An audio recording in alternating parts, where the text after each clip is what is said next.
सासंग जी प्यार से बोलो। धनंकार जी। रूहानी दोस्ती। सतीश व नितिन पक्के मित्र थे। करनाल में दोनों के घर भी एक ही मोहल्ले में थे। बचपन से दोनों इकट्ठे रहते, इकट्ठे स्कूल जाते और इकट्ठे ही खेलते थे। इकट्ठे स्कूल जाते और इकट्ठे ही खेलते थे। दोनों एक ही कक्षा में पढ़ते थे, इसलिए स्कूल में भी दोनों एक ही बेंच पर बैठते। कक्षा के अन्य बच्चे इनकी दोस्ती की चर्चा करते और अक्सर कहते कि इन दोनों का प्रेम अटूट है। इनका प्रेम तो सगे भाइयों जैसा है। परमात्मा के रंग न्यारे होते हैं। जब सतीश व नितिन 5वीं कक्षा में पहुँचे तो नितिन के पिता अविनाश जी, जो सरकारी कर्मचारी थे, उनका तबादला पानीपत हो गया।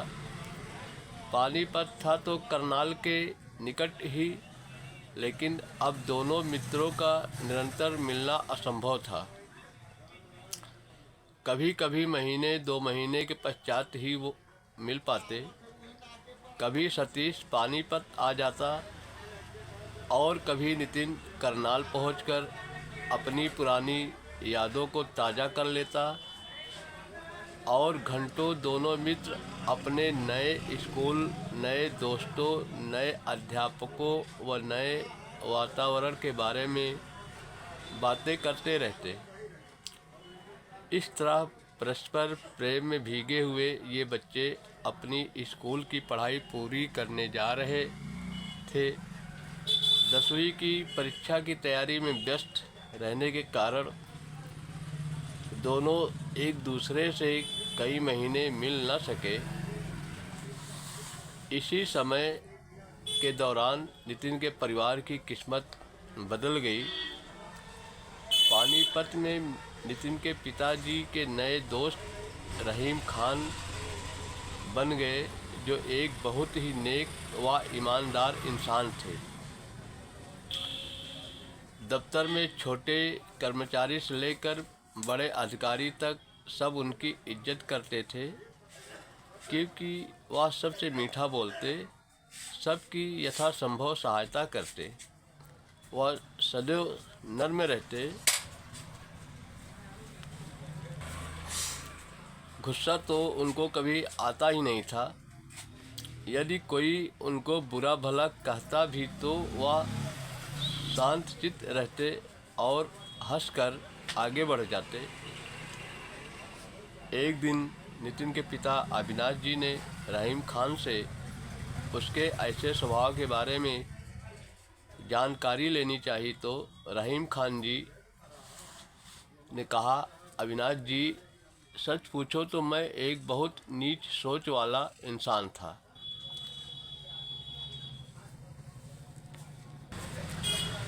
मुझे केवल मुसलमान भाई ही अच्छे लगते थे और मैं सोचता था कि किसी और मजहब के इंसान के साथ दोस्ती रखना व उनके हाथों से कुछ खाना या उनके घर का पानी भी पीना उचित नहीं। मेरे मन में दूसरी कौमों के लिए नफरत व देश भाव था। मेरे अंदर का जहर मेरे व्यवहार से भी प्रकट होता रहता और बात बात पर झगड़ा कर बैठता था। अविनाश जी, सच मानिए, अल्लाह ताला मेरे पर मेहरबान हो गए, या यूँ कहिए कि उनको मुझ पर दया आ गई। एक दिन सुबह सैर करते करते मैं दूर नहर की ओर चल पड़ा। मुझे नहीं मालूम कौन सी शक्ति उस दिन मेरे पांव इस ओर मोड़ रही थी।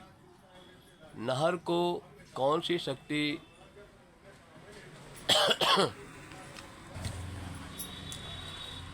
नहर को पार करते ही सड़क के किनारे बने निरंकारी सत्संग भवन के आगे जाकर मेरे पांव रुक गए। लाउड स्पीकर की आवाज़ बाहर सड़क तक आ रही थी। सत्संग भवन में से आवाज़ आई, साथ संगत, परमात्मा एक है, इसके नाम अनेक हैं। अल्लाह, ईश्वर, गॉड, वाहे गुरु, सब एक ही ज्योति, एक ही नूर के नाम हैं। जैसे प्यास के कारण तड़प रहे इंसान को पानी चाहिए, उस पानी को जल कहकर, नीर कहकर या वाटर कहकर पिए, क्या फ़र्क पड़ता है। प्यास पानी ने बुझानी है, इसके नाम ने नहीं। इसी प्रकार हमारी आत्मा जो इस शरीर को क्रियाशील बना रही है, इसकी प्यास प्रभु के दर्शन करने से बुझनी है। आत्मा को प्रभु का ज्ञान, जानकारी चाहिए। हमें परमात्मा के नामों तक ही सीमित रखा गया है और जो हमारा मूल स्रोत है उसकी जानकारी नहीं दी गई है। कितनी विडंबना की बात है कि प्रभु ने मानव को अपनी सारी रचना से सर्वोत्तम बनाया, लेकिन मानव पक्षवृत्त वाला बनकर रह गया। जैसे भेड़ों के बारे में कहावत है कि जिस ओर एक भेड़ जाए, बाकी भेड़ें भी बिना कुछ सोचे समझे उसके पीछे चलने लगती है। भेड़ों के झुंड में से पहचानना मुश्किल हो जाता है कि कौन सी भेड़ कौन से चरवाहे की है। इस समस्या को हल करने के लिए चरवाहे अपनी अपनी भेड़ों को भिन्न भिन्न रंगों के ठप्पे लगा देते हैं। इन रंगों से ही वे अपनी अपनी भेड़ें पहचान कर घर वापस ले जाते हैं। ठीक इसी प्रकार हम सब मानव जो एक ही परम पिता की संतान हैं, हमें भी मजहब के ठप्पे लगाकर बांट दिया गया है। आज हमारा सौभाग्य है कि इस धरती पर पुनः सद्गुरु प्रकट है, जो रूह को अपने मूल स्रोत के दर्शन कराकर इन दीवारों से ऊपर उठा देता है, हमें मानवता की डगर पर चलाता है और हम कहने योग्य हो गए हैं कि ना हिंदू, ना सिख, ईसाई, ना हम मुसलमान हैं। मानवता है धर्म हमारा, हम केवल इंसान हैं। यह आवाज़ें मेरे अंतःकरण तक पहुंच गई। ना जाने कैसे मेरे पांव मुझे निरंकारी सत्संग भवन के अंदर ले गए और अंदर जाकर जो दृश्य देखा वो मेरे जीवन का एक नया मोड़ था। क्या हिंदू, क्या सिख, क्या मुसलमान, क्या बड़ा, क्या छोटा, क्या स्त्री, क्या पुरुष, सब प्रसन्नचित्त दिखाई दे रहे थे। हाथ जोड़कर बड़े अदब से एक दूसरे के पांव छू रहे थे। कुछ समय के लिए तो मैं भूल ही गया कि मैं धरती पर ही हूँ या किसी अन्य दुनिया में पहुँच गया हूँ। इतना प्रेम, इतना सत्कार, इतनी नम्रता कहीं देखी न थी और यह मीठी भाषा भी मैंने कभी सुनी न थी। बस फिर क्या था, हर रोज़ सुबह मैं निरंकारी सत्संग में जाने लगा और 3-4 दिन के पश्चात ही मैंने रूह का दीदार करने की इच्छा प्रकट की।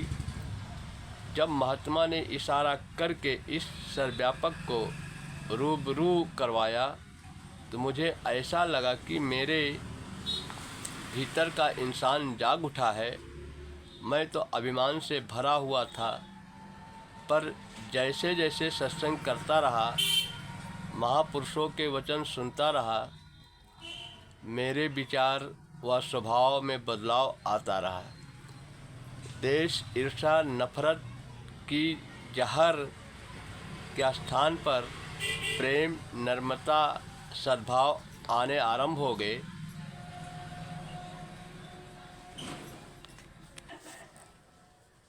इसलिए आज मैं बड़े गर्व से कहता हूँ कि यदि मेरे कुछ अच्छाई आपको दिखाई दे रही है तो यह सब मेरे प्रभु की कृपा है।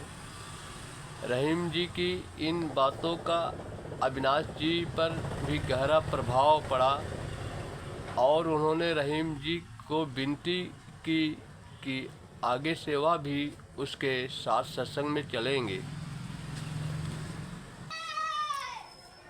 अब ब्रह्म ज्ञान लेकर अविनाश जी एवं उनका परिवार भी सुखी जीवन जीने लगा था।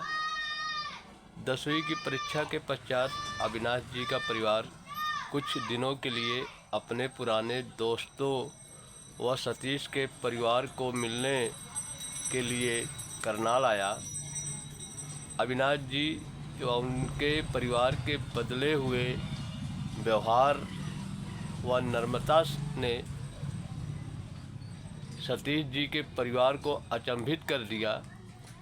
जब उन्होंने अविनाश जी की कहानी सुनी तो वे भी उनके साथ सत्संग जाने के लिए तैयार हो गए। करनाल में ही सत्संग भवन का पता चल गया। अब दोनों परिवार सत्संग में पहुंचकर आनंद लेने लगे थे। अविनाश जी तो परिवार को लेकर वापस ड्यूटी पर आ गए, लेकिन गुरु के प्रति प्रेम व भक्ति के सिवाय अब दोनों दोस्तों में फ़ोन पर भी और कोई बात ना होती। अब तो सतीश और नितिन की दोस्ती और पक्की हो गई, क्योंकि अब यह दोस्ती शारीरिक न रहकर रूहानी बन चुकी थी। दोनों एक दूसरे को प्रेरणा देकर कभी सेवा के क्षेत्र में, कभी सतगुरु के दर्शन व कभी कहीं समागम करने चले जाते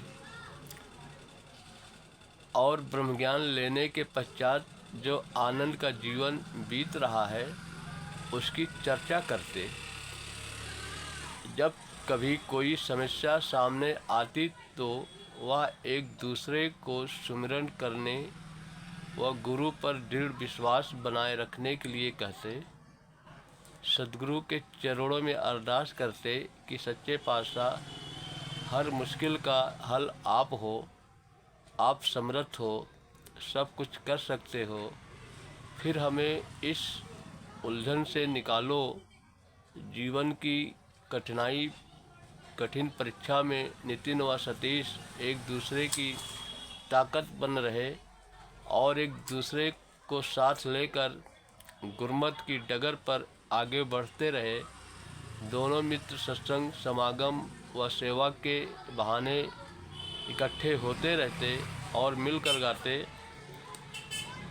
अल्लाह मेरे मौला तेरे नाल मौज बहारा, जीवन मेरे दिया शहंशाह तेरे हाथ मुहारा।